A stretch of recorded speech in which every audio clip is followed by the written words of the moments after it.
Hello বন্ধুরা, আমরা chicken রান্না করছি। পাতলা ঝোল চিকেনের তরকারি।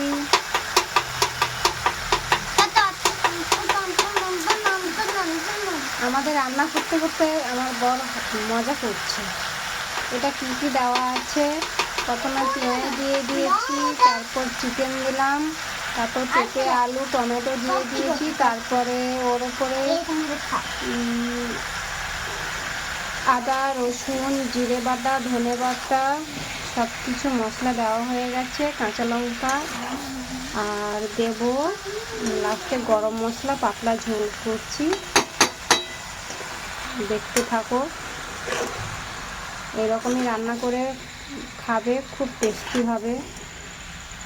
যার শরীর টরীর খারাপ জ্বর টর হলে এই চিকেনটা খেলে খুব মুখে ভালো লাগবে।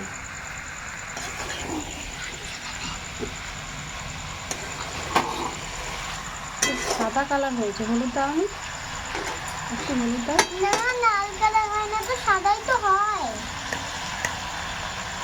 আরে একটু কে কে এরকম পাতলা ঝোল খেতে ভালোবাসো কমেন্ট করে জানাবে।